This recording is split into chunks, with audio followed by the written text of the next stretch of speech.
berdoa dimulai.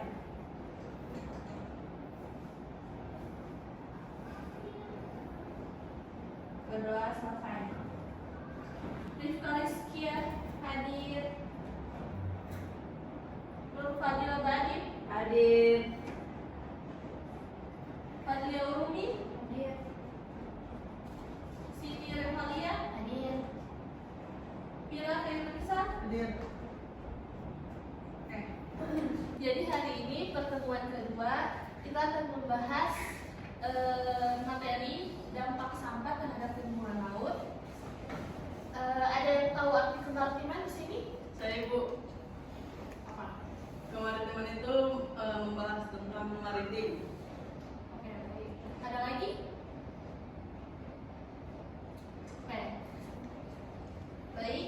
Kemaritiman adalah segala hal yang berkaitan dengan laut, mencakup aktivitas pelayaran, perdagangan, perikanan, industri, dan pariwisata, hingga aspek sosial, ekonomi, politik, dan pertahanan yang tumbuh dari interaksi dengan laut, terutama di negara kepulauan seperti Indonesia. Ini merangkum pemanfaatan laut secara optimal untuk kesejahteraan. Jadi permasalahan yang paling terbesar di lingkungan laut itu adalah sampah. Di sini ada yang tinggal di sekitar pesisir pantai? Tidak ada? Baik. Jadi permasalahan yang paling besar di sekitar pantai itu adalah sampah, terutama sampah plastik, sampah kardus, sampah organik, dan lain sebagainya. Baik, dampak terbesar dari pencemaran laut yaitu salah satu tipe sampah yang paling dominan adalah sampah plastik. Plastik sering dianggap ringan, praktis, dan tahan lama. Namun karakteristik inilah yang membuatnya menjadi ancaman besar bagi ekosistem laut. Plastik tidak dapat terurai dengan cepat dan dapat bertahan hingga ratusan tahun. Selain plastik, terdapat pula mikroplastik, yaitu serpihan plastik berukuran sangat kecil yang berasal dari pecahan plastik besar, kosmetik, atau limbah industri. Mikroplastik berbahaya karena mudah masuk ke tubuh organisme laut. Bahkan dapat kembali dikonsumsi manusia melalui makanan laut, seperti ikan, cumi-cumi, dan lain sebagainya. Nah, selain plastik, sampah organik seperti sisa makanan dan daun juga dapat ditemukan di laut. Meskipun sampah jenis ini lebih mudah terurai, namun dalam jumlah besar, sampah organik tetap dapat mengganggu kualitas air dan memicu pencemaran. Menurut kalian sampah-sampah tersebut datangnya dari mana? Dari orang yang membuang sampah. Dari yang membuang sampah sembarangan. Baik. Sumber sampah laut sangat beragam. Masyarakat yang tinggal di daratan seringkali membuang sampah sembarangan ke sungai tanpa menyadari bahwa sungai tersebut bermuara ke laut. Banyak pengunjung pantai yang meninggalkan sampah setelah berwisata. Industri juga memiliki kontribusi ketika limbahnya tidak dikelola dengan baik. Sebelum dibuang ke perairan, kapal-kapal yang berlayar di laut terkadang membuang sampah atau peralatan rusak langsung ke laut, termasuk jaring dan tali.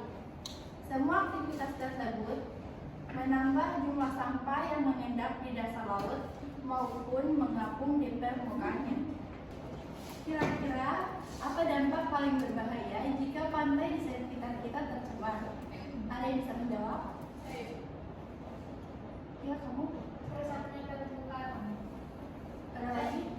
Merusak ekosistem pantai. Ibu, ada dari banjir. Baik, hanya itu. Ya, Sebelum kita masuk lebih jauh, coba kalian perhatikan gambar 1.1. Menurut kalian dari mana sampah-sampah ini bisa berasal? Dari pemukiman warga. Oke, ada yang lain? Mungkin dari pabrik, Ibu. Oke. Sekarang kita lihat bersama. Pada gambar 1.1 terlihat banyak sampah yang menumpuk di laut. Sampahnya seperti seperti botol, plastik, kayu, dan barang-barang bekas rumah tangga. Oke, sekarang coba kalian lihat gambar 1.2. Apa yang kalian amati? Terjadi banjir, Ibu. Airnya kotor Ibu. Oke. Pada gambar 1.2, kita bisa melihat dampak yang lebih luas dari sampah yang masuk ke perairan. Air laut menjadi kotor, pesisir terlihat tercemar, dan lingkungan sekitar pemukiman laut terdampak. Oke, sekarang kita membahas dampak sampah terhadap makhluk hidup. Sampah di laut dapat merusak kehidupan makhluk hidup karena menghambat pertumbuhan terumbu karang, mengganggu habitat ikan, dan dapat menutupi karang, membuatnya mati, serta menurunkan jumlah biodata laut. Oke, sebelum masuk ke materi selanjutnya, di sini saya mau nanya, pertanyaannya yaitu, jika seandainya laut rusak, siapakah yang akan merasakan dampak tersebut? Saya, Ya, masyarakat sekitar. ya, baik. Ada yang lagi? Biota di laut Pak. Oke. Dampak sampah di laut itu tidak berhenti pada ekosistem, tetapi juga mengancam kehidupan manusia. Masyarakat pesisir yang bergantung pada kekayaan laut akan mengalami penurunan hasil tangkapan karena banyaknya ikan yang mati atau berimigrasi dari daerah yang tercemar. Nelayan yang akan mengalami kerugian ekonomi. Daerah wisata pantai juga terkena dampaknya. Wisatawan enggan berkunjung ke pantai. Dari sisi kesehatan, mikroplastik yang masuk ke tubuh manusia melalui makanan laut dapat menimbulkan masalah jangka panjang. Baik, setelah mempelajari dampak sampah terhadap laut, kira-kira apa yang masuk di kalian? Apa yang bisa kalian dapat dari pembelajaran hari ini? Tidak membuang sampah sembarangan. Baik, boleh. Ada lagi? Oke, tidak ada. Jadi kita tutup ya hari ini. Terima kasih untuk kelas hari ini. Mohon maaf jika ada salah kata. Terima kasih. Assalamualaikum warahmatullahi wabarakatuh.